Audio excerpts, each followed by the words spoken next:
let's move on to the next part. Qatar. You guys knew that I couldn't resist a good Qatar story. Fun backstory, I lived in Qatar, went to high school there my last 2 years. Actually was there whenever they got the World Cup, so this is kind of interesting for me.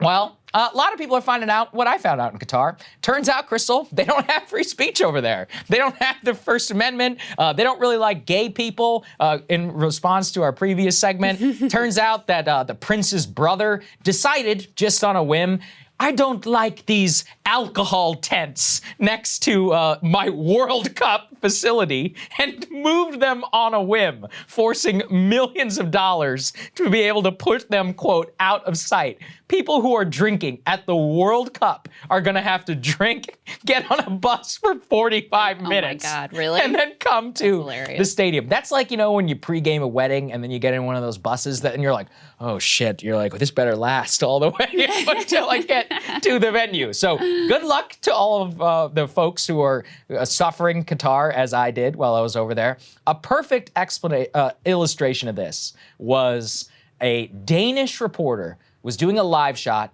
in a totally public area in the middle of Doha in Qatar. And he had all the accreditations that's since been confirmed. He had the accreditations, his papers, his filming permit, all of that. He was doing a simple shot there, talking about that. And immediately in the middle of his segment, comes up and starts being harassed by Qatari authorities for filming in a public place. Let's watch what happened there. Land, der jo altså bliver udsat for en hel del kritik. Hvordan oplever du forholdene lige nu? Jamen, vi kan jo vise, hvordan forholdene er lige her, hvis vi drejer kameraet. We are live on Danish television, og der kan I se, nu bliver vi stoppet med at filme, og det er forholdene her. Mister, you invited the whole world to you invited the whole world to come here. Why can't we film? It's a public place. This is the accreditation. Okay. We can film anywhere we want. Okay. There are only, of course, only for the Qatar. Qatar, you have because the Qatar is no. We don't need permit. But you can break the camera. You want to break the camera? Okay, you break the camera. Okay. Yes. So you're threatening us by smashing the camera. Oh my God. Can you imagine? To smash the camera? So apparently he wasn't threatening to smash the camera. He was like, oh, no, really? Yeah, I have a friend who got very upset with me, by the way, for highlighting this. Who was like, they were saying in Arabic, no, just bring the camera over here. I was like, that doesn't excuse the entire situation. Incident, by the way, the Qatari government has since apologized for that. So they're admitting actually wrong, that they shouldn't have been doing that. But listen, it's a country, it's a theocratic monarchy, folks. Frankly, those shouldn't even exist in the year 2022. And I encourage everybody to go and watch this new Netflix series. It's like FIFA Uncovered or something, which goes exactly into how the Qataris and all them other bribed their way into this, and just the absurdities through which we have gone through to grant this nation the World Cup. I mean, it's just like completely corrupt, right? Like process. Not only completely corrupt, but let's consider this. They had to disrupt all of the major soccer schedules to hold it in December just to have it in Qatar. Qatar has now spent some $120 billion on facilities for this, and it hasn't even worked. You know, there are videos coming out of Qatar of temporary shipping containers being used as hotels, which genuinely look like they're out of the Fire Festival from the Bahamas. Like plastic little doors. It's all out there. People can go and watch it. And why do I care? I mean, me personally, because living in Qatar was the first time that I never had free speech. And I remember watching these, you know, it was a weird situation for me personally because I'm Indian, but American. So they couldn't screw with me because I was American. But watching the way that these Indian laborers were treated, it killed me every day. You know, I remember they used to have these fake rules where, like, if you're a single male, you can't go into some public places on Friday, which is like the one day off for everybody.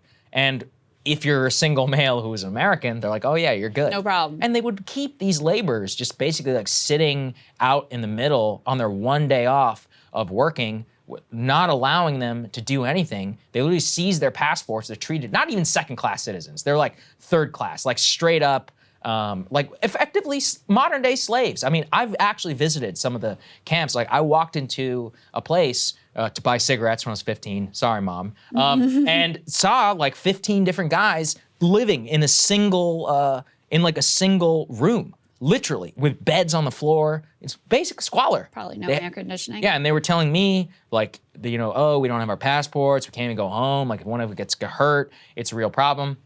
Nobody knows how many of them died in constructing these World Cup facilities. It's a catastrophe. And everybody looks the way because they happen to have been born, these people, on a pile of money with natural gas and in oil. And it's disgusting. It's corrupt. And frankly, you know, my personal opinion, I think they played themselves because they can't give up, you know, their religion and the way that they run their society. And now the entire Western world is about to get a full view into how basically backwards and incompetent that they really are. I mean, they're under a microscope now. I'm looking at the Fire Festival it's vibes. terrible. I mean, it's not quite as bad, but it is just basically like shipping containers, like you said.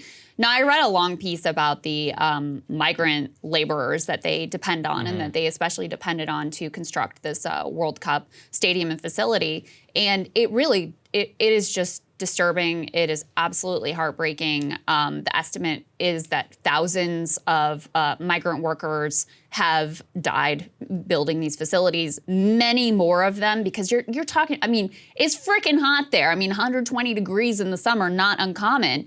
And they're working outside in the elements. So even the ones who then survive, many of them have lifelong ailments because of the stress and the toll that the heat took on their body, including kidney failure that they have no ability to get treatment for. And so it was very disturbing. You know, Indians, Nepalis, a lot of people. Pakistanis too. Yeah, absolutely. Filipinos, you know. It is pretty heartbreaking. And they used to have a policy where they would let employers hold your passport so you can't leave. Now they have technically gotten rid of that, but it's not enforced. It was there when I was. It's still going on. When I was all there, kinds of wage theft.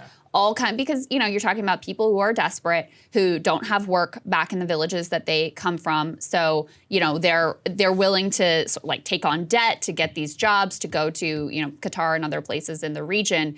And ultimately, they're just at the whims and mercy of their employer, and sometimes with deadly results. It is such a weird experience for somebody who grew up in the West to be in a situation like this, because I was like, man, this is really messed up. And people would be like, hey, dude, you need to shut up. They're like, if you say that, you're like, you and your whole family's gonna get kicked out of this country.